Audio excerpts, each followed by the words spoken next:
निवेदन करूंगा, दुनिया में ऐसा कोई समस्या नहीं जिस समस्या का कोई निदान नहीं।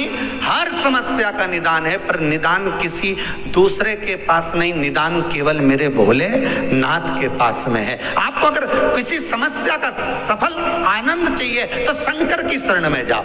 आपको सीहोर आने की भी जरूरत नहीं है, आपको हमसे मिलने की जरूरत नहीं है, आपको पंडित प्रदीप मिश्रा के पास नहीं आना, आपको किसी बाबा जोगी के पास नहीं जाना, आपको किसी के बेल भभूति लेने नहीं जाना, आपको तो शिव के पास जाना। जो शंकर की वस्तु है उसको स्वीकार करो, बस शंकर की वस्तु को स्वीकारिए, शंकर की वस्तु को स्वीकार करना चालू कर दीजिए। अरे भाई, शिव महापुराण की कथा तो यहां तक कहती है, यहां तक वर्णन कर रही है, जिस व्यक्ति की नौकरी नहीं लगती, सर्विस नहीं लगती, हर जगह पर अप्लाई कर रहा है, बार बार इंटरव्यू देने जा रहा है, लगातार उसको अगर सफलता प्राप्ति नहीं हो रही है तो धतूरा ढूंढो। धतूरा कहीं बाजार में नहीं मिलेगा, किसी वृक्ष से धतूरा तोड़ लिया, कुछ मत चढ़ा, तू शंकर जी के मंदिर में जाकर तेरा नाम और गोत्र बोल और शिव जी को धतूरा चढ़ाना चालू कर दे और बाबा से विनती कर, धतूरा चढ़ाना चालू कर।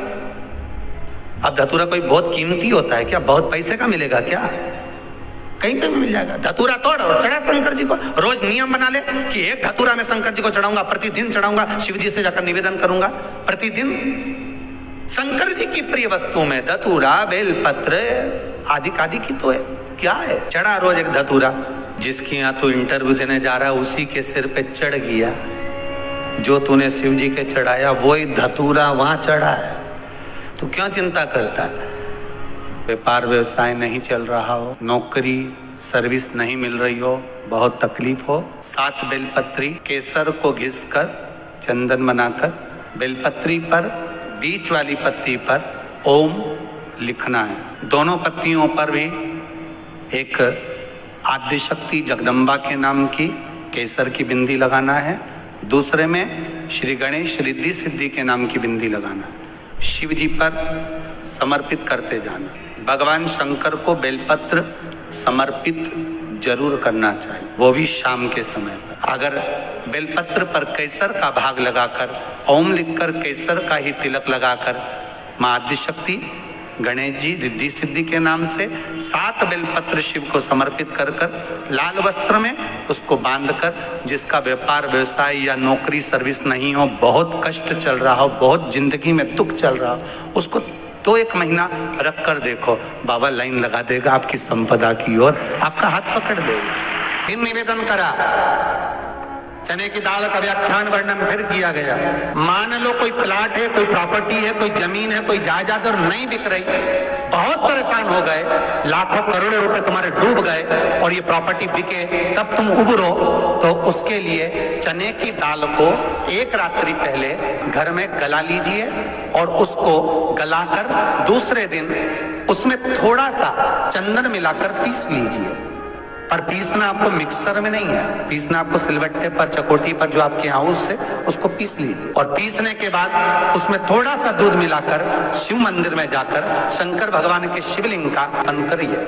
लेपन कर कर अपनी कामना कर कर शिवलिंग पर 3 उंगलियां लगा लीजिए। हमारे अपनी कामना कर कर जो 3 उंगलियां आपने लगाई है, उंगली हटाते समय चंदन के लेपन को जो लगाया आपने, चने की दाल का लेपन, स्वर्ण का लेपन, उसको हम कहते हैं स्वर्ण लेपन, उसको लेकर आ जाइए। मारो, उसको थोड़ा सा लेकर आ जाओ, एक किसी भी फूल में उसको लगाकर जो जमीन, जो प्रॉपर्टी, जो जगह बेचना है वहां पटक दीजिए महाराज। उसके ग्राहक आना चालू हो जाएंगे और वो प्रॉपर्टी शीघ्र बिक जाएगी, अपनी कामना के अनुसार बिके। कितने में आपको बेचना, अपने अनुसार। महाराज, चने की दाल स्वर्ण दान के बराबर है। चने की दाल को सहज नहीं समझा जाता, गुरु भक्ति के लिए बहुत मूल्य है।